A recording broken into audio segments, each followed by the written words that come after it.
गरीब होना गुनाह है क्या? एक 5-6 साल का मासूम सा बच्चा अपनी छोटी बहन को लेकर गुरुद्वारे के एक तरफ कोने में बैठा हाथ जोड़कर भगवान से ना जाने क्या मांग रहा था और मन ही मन सोच रहा था कि गरीब होना गुनाह है क्या। कपड़े में मैल लगा हुआ था मगर निहायत साफ। उसके नन्हे नन्हे से गाल आंसुओं से भीग चुके थे।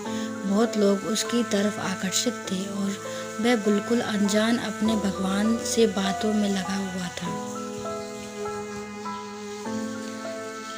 जैसे ही वह उठा, एक अजनबी ने बढ़कर उसका नन्हा सा हाथ पकड़ा और पूछा, क्या मांगा भगवान से? उसने कहा, मेरे पापा मर गए हैं, उनके लिए स्वर्ग मांगा। मेरी माँ रोती रहती है, उसके लिए सब्र मांगा है। मेरी बहन माँ से कपड़े सामान मांगती है, उसके लिए पैसे मांगे हैं। तुम स्कूल जाते हो? अजनबी का सवाल स्वाभाविक सा सवाल था। हाँ जाता हूँ, उसने कहा। किस क्लास में पढ़ते हो? अजनबी ने पूछा। नहीं अंकल, पढ़ने नहीं जाता हूँ, माँ चने बना देती हैं, वे स्कूल के बच्चों को बेचता हूँ। बहुत सारे बच्चे मुझसे चने खरीदते हैं, हमारा यही काम धंधा। बच्चे का एक एक शब्द मेरी रूह में उतर रहा था। तुम्हारा कोई रिश्तेदार? ना चाहते हुए भी अजनबी बच्चे से पूछ बैठा। पता नहीं, माँ कहती है गरीब का कोई रिश्तेदार नहीं होता। माँ झूठ नहीं बोलती है ना? पर अंकल, मुझे लगता है मेरी माँ कभी कभी झूठ बोलती है। जब हम खाना खाते हैं हमें देखती रहती है। जब कहता हूँ माँ तुम भी खाओ, तो कहती है मैंने खा लिया था।